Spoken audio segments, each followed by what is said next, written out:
Hello and welcome to this new video. It's a pleasure for me to see you here. And what are we talking about today? Today we are talking about infection method again, and this time about typo squatting. So if you're interested in this, stay tuned.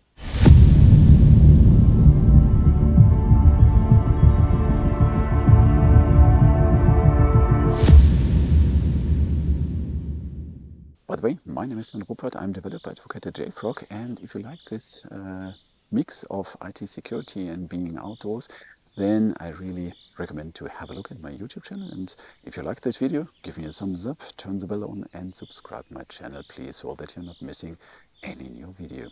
So now, let's start. So why type squatting is so dangerous? Type squatting is based on something that happens to everybody, and this is typos.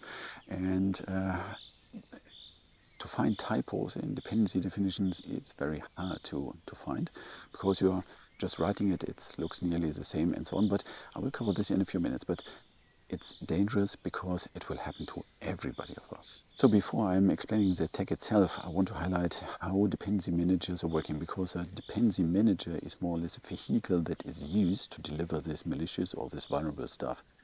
So if you're declaring something like group ID and artifact ID with a version, you are requesting it locally, then it will request it in your direct repository. And if it is not available in this repository, it will be redirected. This request will be redirected over different layers. I don't know how many. But in the end, if you're talking about Java and Maven, then it will be requested to Maven Central. And if it is there, it will be delivered all the way down. Typosquatting is based on I'm writing something I know, but my fingers are faster than my brain and I'm typing stupid stuff. Google with 3 O or with 1 O or whatever. So, typo.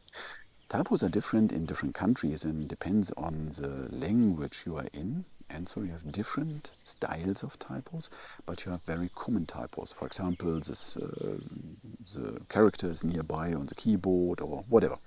So, this means if I'm going to this open source project, I want to use as my vehicle to deliver my malicious code or my vulnerability. I'm taking the source code, it's open source. I'm modifying the source code in a way I want to have it. Then I'm renaming group and artifact ID maybe with this typos and pushing this one to Maven Central. So I'm now in my project, I'm typing my dependency definition, I'm typing yes, go, clean verify. Then it's requesting the local repository, nothing. Requesting the parent repository, maybe nothing. Oh, requesting Maven Central, oh, I have something. And now the binary will come along the line down to a .m2 folder or to your CI environment, whatever. So we are not able to identify immediately something is wrong because the dependency will be resolved, the functionality will be the same, it is the same version number you just requested. This typo squatting sometimes is used on purpose. So you have someone in the company that want to compromise a project because he's fired or you want to leave or whatever. He's slightly changing this typo so that he always can say, oh, sorry, it was just a typo. And then it will be activated over the time. So typo squatting can be used externally, on purpose, accidentally, and the critical thing is to identify that this happened. Okay, what can I do against this typo squatting? So typo squatting, if you identify there was a typo squatting attack, then you can use in Artifactory the exclusion pattern. The exclusion pattern is exactly the definition of this typo, and then Artifactory will never fetch this dependency again. It makes no sense to pre-allocate typos because it's a very huge area. So it's mostly only if you're in a very, very, very, very, very secure environment, then maybe it makes sense. But otherwise, it's more or less you identify there was a typo squatting attack, then you're updating the exclusion pattern, and then you're sure that this will never be fetched over Artifactory again. Okay, what's the difference to name squatting? Name squatting is the same artifact and group ID with a slightly higher version number, and then you're sneaking in with malicious code. I have a dedicated security short about this one. And here it's just using a typo of open source projects. Name squatting is mostly addressing internal dependencies, and type squatting is mostly used for external dependencies, open source projects. What's the difference to masquerading?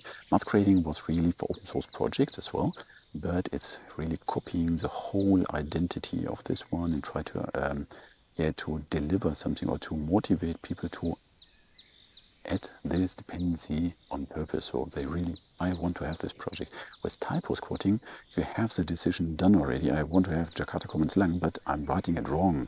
And this is a big difference here. So you have the same version, slightly different name, but no website, no fake readme, nothing. It's just slightly different address of this binary and then push to some open source or to some general repositories. Okay, this was a security short about this Typosquatting already, and if you liked this video, just don't forget to give me a thumbs up and subscribe my channel, please. It would be a pleasure for me to see you as my new subscriber.